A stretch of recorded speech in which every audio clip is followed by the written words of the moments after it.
Are you a captive insurance agent? Well, this video is what your IMO is not going to want you to see. They don't want you to see transparency and truth about what is really taking place at certain captive insurance organizations. So, we're going to dive into three different topics that they're never going to want you to have knowledge on, and knowledge is power. So we're going to put the power back into your hands where it belongs. So before I go into this, my name is Jason. I'm your friend in the industry, and I'm so blessed to recruit and partner with some of the most amazing agents, as well as agencies that align here to sell life, Medicare, and annuities face to face, but more importantly in the telespace. So free resources for your taking at jasonfinalexpense.com. And I used to be a captive insurance agent back in the day as well. So we got some inside baseball we're going to bring to the table for you. So, first off, number one, if you're taking notes, is the vesting schedule. Maybe you are told you're going to build your business, you're going to build a business for yourself, and then you get to the fine print of the vesting schedule.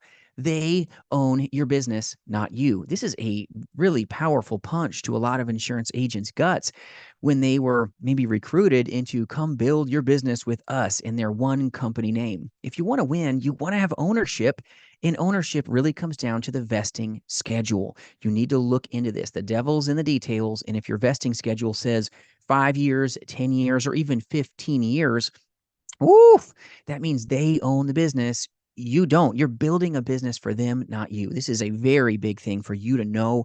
Ask about a vesting schedule. What does it look like? You want to come into it with eyes wide open. And most insurance agents, when they join captive insurance organizations, nothing against them. They're not bad, but can you do better and own your business day one? Yes. Okay. Because sometimes you jump into the insurance industry not knowing that there's other companies. You think it's only blankety blank life insurance company and they're the only game in town. And then you find out, man, my business is getting replaced by all these other companies and maybe they've got a better priced product. That's like a punch to the gut when you're at maybe lower commission grids and this is happening to you. So vesting is very important. You want to make sure that you own and that you control your block of business, no matter what organization you're with. And it's not to say that there's not some good captive organizations out there. There are some, but you want to see this with eyes wide open. Ask about your vesting schedule. Very important. You want a vesting schedule where you own and control everything from day one. If not, you work for them for maybe 2 to 3 years, and then you decide, you know what? This is really low comp. I'm getting paid 30, 40% commissions. I can go make 100%, okay, kind of money and then some. I'm going to maybe go look at that. And they go, good, go ahead and leave. And you leave all your business behind. That means the vesting is in their best interest, not in yours. So vesting is very important. If you ever leave, you want to make sure that that business, that hard work follows you. So you have what you've worked so hard with your blood, sweat, and tears to create. So building a business is important, but number one is one of the most important things. Make sure you're vested day one. Don't drink the Kool-Aid right here. And they'll want you to drink it deep to think that there's maybe no other opportunity than the one singular place that you're at right now. But just remember, it's not about that. It's about you taking control back of your career. Just know this with eyes wide open because one carrier will not help you win because when their prices go up or maybe they're not as competitive, you don't lose the business. And that can hurt you when you're trying to make a way here. Now, number two, I hope this helps you, is leads. Leads are everything. A lot of captive organizations will give you not necessarily a true lead, or if they do, they use it as leverage over you. So if you don't show up to meetings, if you don't maybe do a couple things, they'll take away your access to leads because they're in control of them. Leads are everything. You want to know, do I own my leads? Are you going to pay for my leads if I join a captive organization, or do I pay for them myself? Do you have to use the company's CRM? Well, that means there's eyeballs on your leads. That's not great. You want to make sure that your leads are exclusive. You want to make sure that they're high intent. What kind of lead am I looking at? Is everybody else going to get to work my lead after a week or two? This is not good. This even happens with some agents that are joining independent agencies. They have a new lead, but it doesn't last very long before it gets given out to everybody else. This is not a advantageous position for you. The lead conversation is very important. You need new leads. You need high intent leads so you're not wasting your time dialing numbers that never pick up. This is why having good inbound leads, where we have holes on these. And if you need good inbound leads or lead sources, reach out at jasonfinalexpense.com. We can connect with you on that. But we can get inbound leads where your phone rings. You're talking leads that are less than $40 a piece, and you have a 30-second buffer. This is big for you. So leads are the lifeblood of what you do, whether it's an outbound lead or even an aged lead. for less than $2 a piece that's less than 90 days old, that's a powerful place for you to be. But if you were the captive organization, they might not even allow you to purchase leads on the outside because they want to control you. Leads are leverage over you in a lot of captive organizations. Now, there's some great organizations that don't do this, but I've seen this take place with a lot of agents that have partnered here that have left certain captive organizations. They didn't get good leads, and the moment that they maybe quit showing up to meetings, they shut down their CRM, took their leads away electronically, and they were left basically sitting on the curb going, okay, crud, who do I call? I didn't show up to a meeting, and maybe I didn't call my upline back quick enough, and they cut me off from my access to my leads and my emails and everything else. Be careful here. Leads are leverage. You want to know that. Make sure that you know what your leads look like. Make sure that you own them and that the company doesn't own your leads. Last thing you want to do is have them cut you off from it because you didn't come into the meetings, which may have been income reducing activities at this point in your career. That'll hurt you. So leads are big. Make sure you got good leads. And then number 3 is all about some of the Kool-Aid. If you have to recruit to move your compensation up, you're probably in the wrong organization, or they're not about making you a top producer. They're about maybe moving you into the management program. Be careful. Listen through the noise here. Keep your head down right now. But it's not just about the culture. They may be like, oh, but our culture is great. Yeah, and your commission is 30, 40%. My friends, you don't pay your bills based on culture. Culture is important, but you shouldn't get diminished comp as a result of that. All right. So if you're in the 30, 40, 50% compensation, even 60% compensation just to get a little lower price lead or some free lead program, be careful.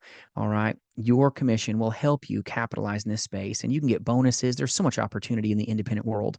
Commission is important. Culture is important for sure. But if you're in a Kool-Aid drinking situation, you got to listen and go, maybe this isn't everything that I thought it was. So commissions are important. Your product offerings, check with some other agencies like ours. See if the one company that you're with even is competitive in the private world of insurance sales. You want to know what you have is the most competitive so that you can sell with a good conscience, knowing that you're doing right by the client, giving them the best handshake. Maybe it's an annuity. You don't want to give them a 5% bonus if you could give them a 16%, right?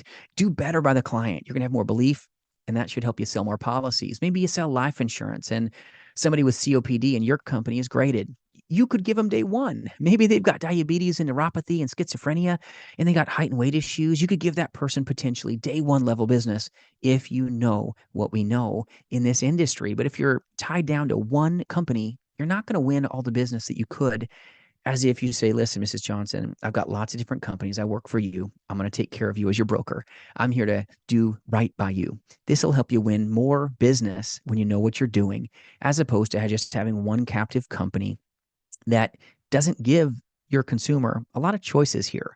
One is none, two is one here. So if you want to win, you got to know compensation, you got to know leads, you got to know vesting schedules. It's important, but you also got to be in a position where you've got good training, people that are really making you a top producer, as opposed to taking you and say, you do need to step into management, you need to recruit, you need to recruit, you need to recruit. Never step into a management role or a training role until you've taken it to the next level, till you've become a $1 million roundtable producer personally, like what I am and other agents that partner here at Jason Final Expense are. I'm so proud of them. Our work family is strong. They do just dynamic things, but being competitive is important to you, keeping your head up because you know you're doing right for the client. And working for a captive organization, it may be right for you, but you want to know some of these points before you take the plunge and put the old ring on the finger and say, I do. Commissions are important. What are they going to do? Are they going to spend a week-long training you, really investing into you in your business? Maybe yes, maybe not, but find out how long your trainer's been in this world. Have they done this for 2 decades or more? Ask that question. Are they a $1 million roundtable producer? Ask that question, but make sure you own and control your block of business. Now, a little bonus point for you, number 4, is you don't want to have a non-solicitation or a non-compete clause. A lot of these companies, they know they're not competitive. So what they do is they put a 2-year non-solicitation or a non-compete clause, meaning that if you sold your mom some captive insurance agent product that wasn't real competitive, and then you just found out after watching this video, oh crud, I got mom a policy for $100 and I could have gotten her one in the free world for 60 or $70. Man, I want to move my mom here. That company may say, oh, nope, you can't even call your own mom for 2 years. This is something you want to find out early on. It's called a non-compete or a non-solicitation clause. Look into your fine print of what you maybe had to endorse to join a captive insurance agency. and this will help you. Knowledge is power, my friends, and I hope I put the power back into your hands where it belongs. Look at things with eyes wide open, and then when you decide to commit, put the old ring on the finger, say I do, and double down with action. Hope this helps you. Have a great day. Hope you like and share the video if this is a blessing to you. And if we can do anything for you, you let us know. And remember, you've got what it takes. We'll see you soon.